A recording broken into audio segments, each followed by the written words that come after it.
welcome back to Walking with Christ Season 4. We're so happy that you decided to join us this evening.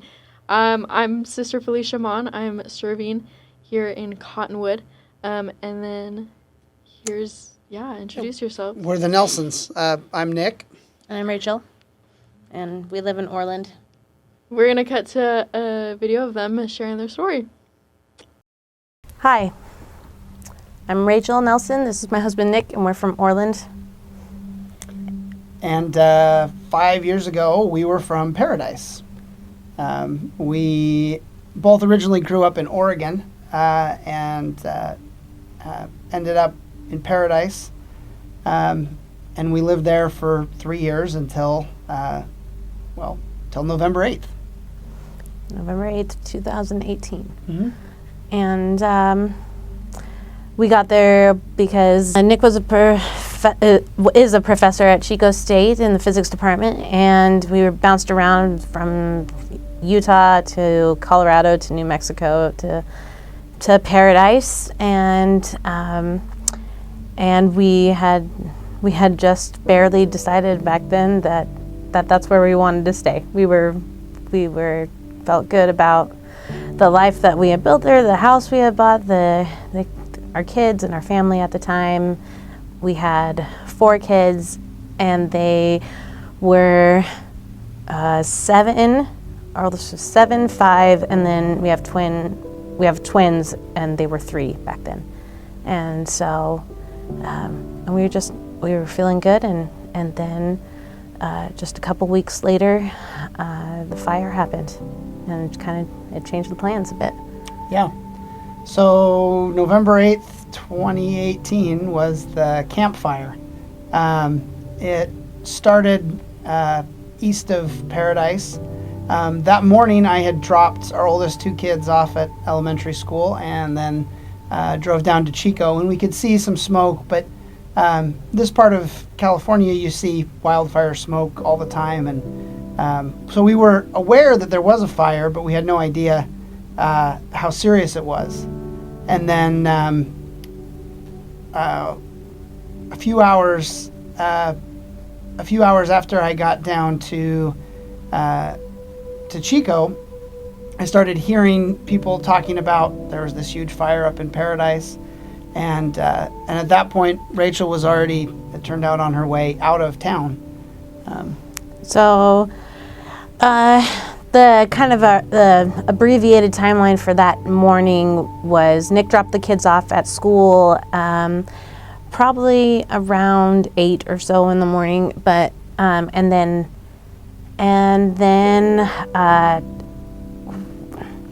how I found out about the fire was not through any formal channels. We lived close to the high school, and that's still in use there now, and so we lived on that street, and so a couple of our friends' kids that went to high school there, their emergency plan, if there was something that went wrong at the high school, was to come to our house so their mom could just pick us up there.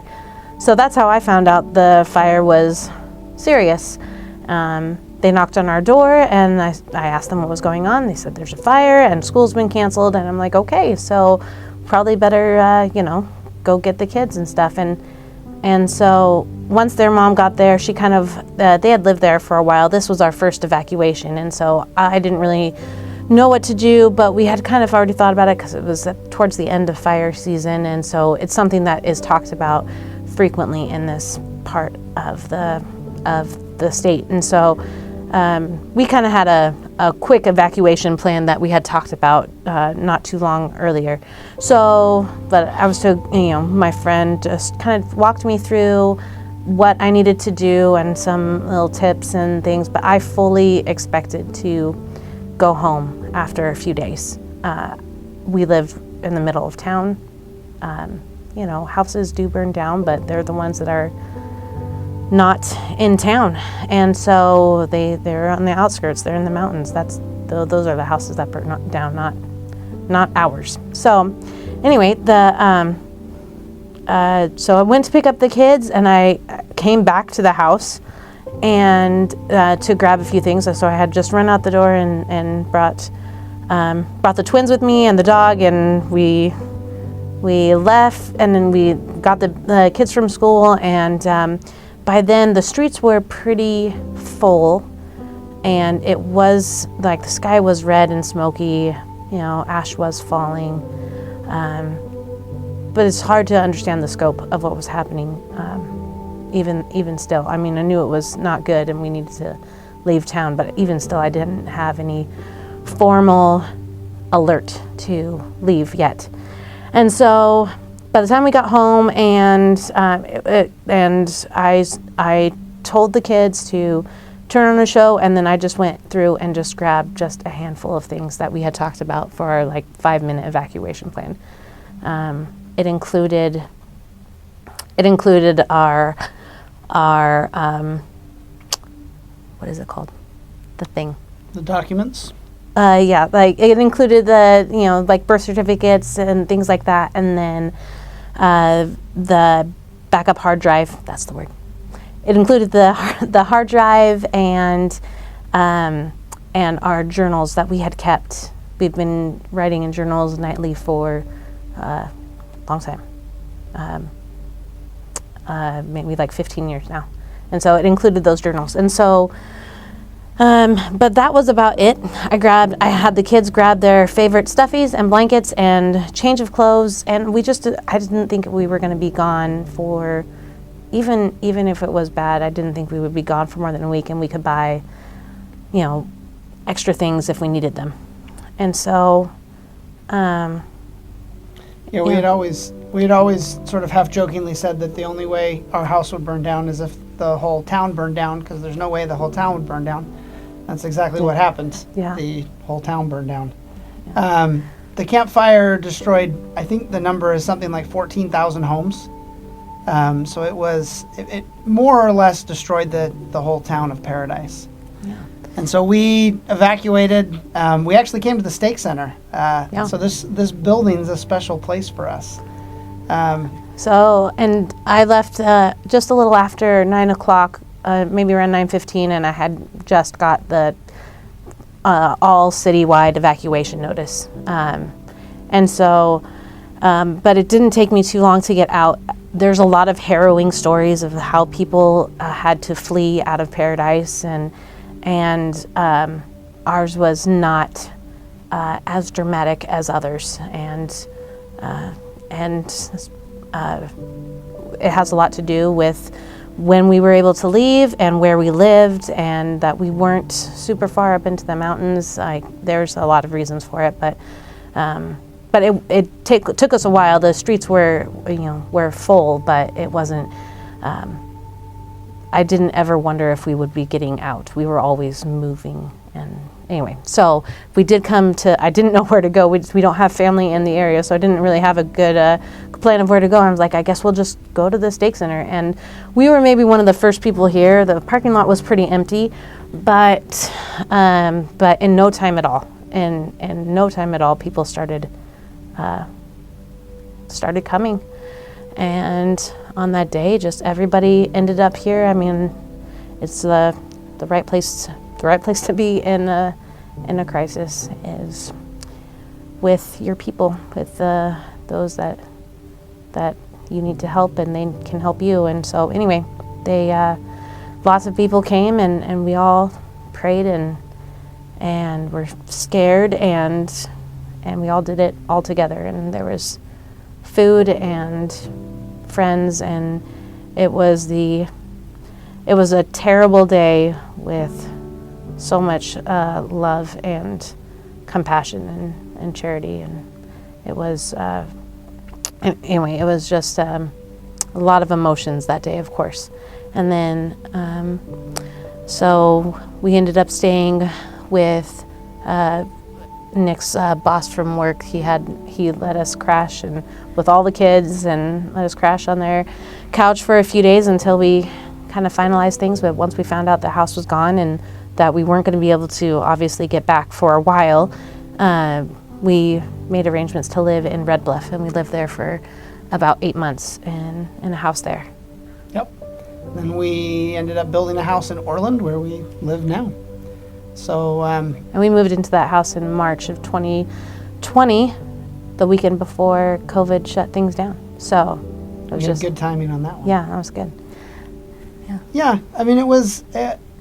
There were a few things that that really stand out to me as I look back on that. One of them is that a lot of, as Rachel mentioned in the story, there wasn't a lot of information. We didn't know what was happening.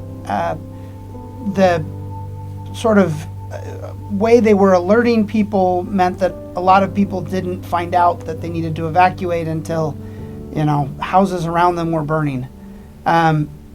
Because we got that notice from some friends of ours, and because Rachel acted on it quickly, she was able to avoid the when things really got congested and people were in really bad situations. And a lot of that comes down to the fact that Rachel could have spent a lot of time trying to gather up things. And part of it was that we didn't think it was going to, the fire was going to get to the middle of town where we lived. But I think, and she's expressed this too a few times, that she was prompted by the Spirit to just go, that she needed to just grab a few things and go. And The thought that kept coming into my head when I would think, should I grab this? Should I take this? Should I bring this? Was, where does it end? And it was just kind of this strange kind of phrase. But it was just, where does it end? If you take this, then, and that's kind of, my head does spiral frequently. And so I think it was a pretty clear impression to me at the time of like, where does it end? And I'm like, right, let's go, let's go. So, we were incredibly blessed to avoid a lot of the really traumatic and terrifying stuff that people experienced as they tried to evacuate later. Thank you so much for sharing that story. That was such a powerful and crazy experience that you guys went through, that so many people went through in Paradise. I don't know, now to begin the interview, I guess. What was your guys' first reaction when you found out about the fire? Because you guys were separated. You were at work. Yeah. Well, I can, for me, I was hearing all of this, secondhand. Rachel and I had talked on the phone a couple of times, and I was sitting in my office at Chico State, looking online and trying to find information, and there weren't any evacuation orders or anything like that. And so I was trying to tell Rachel that, hey, it's not that big a deal. Like, they'd have something here if it was a big deal. And the one that I remember is as Rachel was driving down from Paradise, she went through, you kind of come down this ridge, and she was telling me that she could see flames off on the north side of Skyway, the road she was coming down. And she was a little panicked, understandably. And so I was sitting there telling her, no. Like, you got to calm down. The fire's coming the other way. Little did I know that the fire had actually completely passed through the town and was now burning, coming at Paradise from both sides. So turns out I should have been a little more panicked than I was.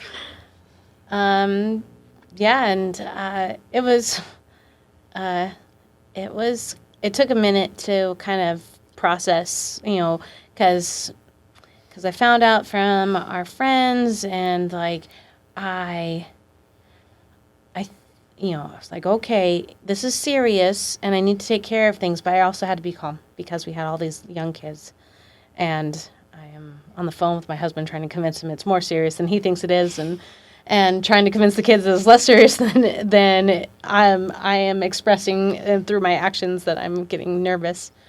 And so, but my first reaction was, when we found out that the fire was going to impact us in some way, it was probably just what's next? What do I need to do?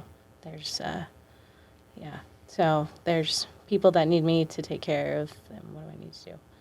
Yeah. And then I need to get them from school. So that was the next thing. Okay, what's the next thing?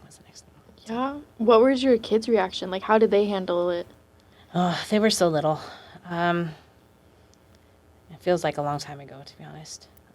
But they were so little. And so the only one that really even kind of could wrap her brain around it was our oldest, Alexa. And she was 7 at the time. And the other ones, they were, I do think about this when the scriptures say for us to become like a little child. Like, this is when I think of you just trust. You just trust, because that's where everybody was. They were following instructions really well. They were just doing what I asked them to do. And so they weren't, I don't think they were very scared at all. They was just, okay, Mom, we need to get our blankets. Okay. And so they did. It's an impressive thing to see your kids have complete trust and faith in you, and in a situation where you don't necessarily feel that same way about yourself. Like, they have complete trust and faith in me, and I'm not sure what to do. So, it's an impressive memory in my mind when I think about those last moments in our home in paradise. It was just a lot of faith. That's awesome. Yeah. When in this whole process, right, during the day of the fire and then even afterwards, how did you have that same trust and faith in the Savior that he had a plan, that everything was going to work out? When or how did that happen? Oh, I think that, big exciting things like that, they're a good opportunity to sort of practice on the faith that you build every day. I think the reason that we had trust that things would be all right when we had no real evidence that things were going to be all right at all, is because they had been in the past, because the Savior had blessed us and our families and our kids so often in the past that we trusted that He'd take care of us moving forward. Yeah. Just the phrase they use that, trust in God's plan for our family, that's the phrase that so we have our oldest kids are adopted. And so there was a time where there was some uncertainty about if one of the adoptions was going to work out, and they all worked out and it was fine. But that phrase, I just repeated it. I was kind of pacing because I was anxious and nervous, and I just walked around I have faith in God's plan for our family. I have faith in God's plan for our family. And I was just I do, as I'm panicking. And,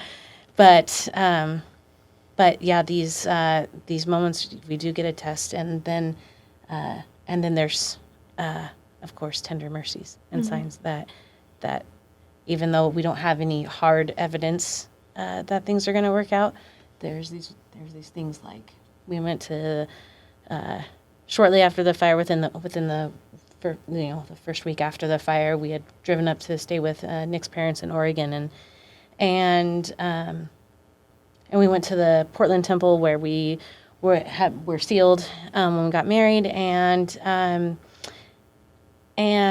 afterwards we went to the bookstore and did we were just we replaced our scriptures and these things that we felt like we needed. And then we saw this just signed with a quote on it from President Hinckley, and it said, "It will all work out." And it's a quote from when he spoke at his wife's funeral, and it's a much longer quote, but that's all it said. It was like, "It will all work out." And we found that very comforting and bought it on the spot. So I love it. Yeah. Impulse buying. Yeah, well, yeah. Heals the soul. I would say it was a tender mercy buying. Yeah, that's fair. That sounds better. Yeah. I love that. So, you guys were separated when you mentioned, you drove to the stake center and you were still at work. So when did you guys meet again as a whole family, and what was that like? Well, so when Rachel got down into Chico, we decided that we'd just meet up at the steak center. I actually went and bought all the Little Caesars pizzas that they had at the Little Caesars and Nice. showed up with a bunch of pizza. We knew that there would be people that were hungry. Right. And, everybody was kind of coming every which way. And so by the time we both got here, people were starting to file in, people from Paradise, people from other wards here in Chico, people from the community. This was just it wasn't a closed door. Place, Yeah, it wasn't a right? closed door situation. Anyone could come. Yeah. And We needed more pizza, is what he's trying to say. We needed a lot more pizza. Yeah, but it was amazing how so many people just sort of found a way to contribute something. People volunteered their homes. People brought food, bottled water. So much bottled water. Yeah, Apparently, when there's an emergency, everyone thinks bottled water. they're gonna be thirsty. Water's important. But yeah, there were so many. There were so many people, and really, the steak center became for, I don't know, months after that, this focal point of a place you could go and get help and get Place of refuge and a place of, just a safe place to be. And I don't remember our, I think you might be looking for like a warm embrace that, after this tragic thing, but he had a stack full of pizzas. So it was, I was better very than a popular, but for different reasons. right. Yeah. So, and I was still very much processing everything. Oh yeah. It was, I was, a lot of, my thoughts were swirling pretty good by then. And, Yeah. and there was a lot of and by the time he got here, there was a lot of people that had a worse experience than we did, and lots of things we didn't know. They had the news on, and so we were able to kind of watch and follow things. And so anyway, it wasn't. There was plenty of people that were separated for a long time from their spouse or their families, and there were some really lovely embraces when they were all safe and together. But we weren't that. It wasn't that dramatic for us. It was fine. So Fair enough. yeah, Well, pizza's good too. yeah, pizza was good. So yeah, I guess what was your guys' reaction when you found out that your house was gone, that you didn't have a home to return to? So we had a friend who was a police officer in Paradise. Lots of people, it's a small town. Lots of people knew people, and so he was doing what he could once he could go back into town to find houses or where houses should be, and he would take pictures for people, and so that's what happened. So he had sent the pictures to his wife, who had my contact information, and she sent them to me. So I actually found out in the middle of the night, when I wasn't sleeping, because nobody was sleeping a lot back then, and so it was just. I think when I saw the pictures, and it was okay, because we had kind of suspected, but because we had heard things, but no one knew how bad it was. Nobody, not the people. Nobody knew how bad it was. Not the people in it. I mean, even the first responders. It was just hard to see how bad everything was, and for a while, and so. Anyway, so we found out just a couple days after the fire happened. I know, maybe on the Saturday or something. I can't remember. And just it was was that our house? Because it was just ashes. There was no. That was the thing, was that there was no firefighters.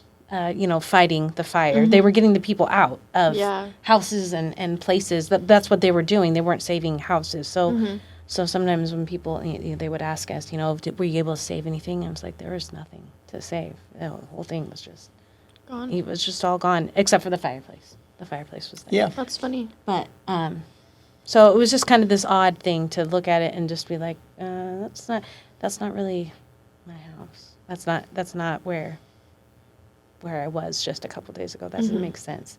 And but at the same time, it was like, okay, let's find a place to live. Yeah. Like, it was just kind of like you have to move on. Yeah, I mean, it just, which is why the processing time was so long, because when you don't have a shelter, when you don't have your basic needs met, then you got to meet those basic needs before you can do other things. So Yeah. What was your reaction? Oh, I mean, it was just weird. Did I show you the pictures? Of that? Yeah, you did. I don't remember. No, it was just a weird thought because everything we owned would easily fit in the back of our car, Wow. right? And it wasn't even like we had to stuff it in the back of the car. It was easily fit in there. So, it was a weird experience. But the wonderful thing for me in all of that was that we never really had to worry about sort of big picture things, but sort of we always had a place to stay. We always had food. We always had what we needed to be okay. And that was largely because we had a lot of very kind and generous people who, let us invade their house, let us eat their food, let us, And the church provided a lot. I mean, there was so much so quickly. There was, I think they had almost every meal available here for people that needed it, and they had so many clothes. I mean, it was so much that was done, and then so much was done by people that were affected by the fire. Like, they didn't have other things to, not just because they didn't have other things to do, but they were like, my time is suddenly very available, and I can come help sort clothes, and I can come, and it was just it was an impressive amount of service provided by everybody. Wow, that's awesome. Yeah. One last question. So you mentioned saving all of your journals that you've had for a while. But do you ever look back on the journals that you wrote then, and are you able to see the Savior's hand in your life? Yeah, so we started writing those journals because Elder Eyring told us to. In a general conference talk, he gave a conference talk. remember. It was like in 2008, I want to say. And so it took us a couple months to get started after that, but we were like, we should really do this. And I think that may have been like one of the best promptings that we've ever like followed through on. Wow. And I felt so guilty about all the things that I didn't save. It's easy to feel very guilty about those things, obviously, and I mean, obviously, and I couldn't have saved everything. It was an impossible task. It couldn't be done. And yet, I mean, I replayed that day in my head, those like 15 minutes that I was counting everything, over and over and over again in my head. And was there something else I could have done, but I had done, all those things. And had we not talked about it, had we not had a plan, we wouldn't have had those journals. And I would have been so devastated. And we've looked at those journals many times. The question that Elder Eyring suggested from the talk that we should do, that we should answer in the journals is, how have you seen the hand of the Lord in your life today? So that's the question that we answer. And he said in the talk that he didn't miss a day, and we've missed many days. But there's so many memories that are in those journals that we don't have any other ways to remember them. There's so many evidences of the hand of the Lord in our lives in those journals and during that time and before, that we don't have any other way to, we have no physical evidence of those things. And I am just so grateful that we have those, that we followed that counsel, and that we did it for so long. So. Well, anything you'd like to add? No, amen. Perfect. Awesome. Well, thank you so much for joining us and listening to Nick and Rachel's story of them walking with Christ. Hope to see you again soon.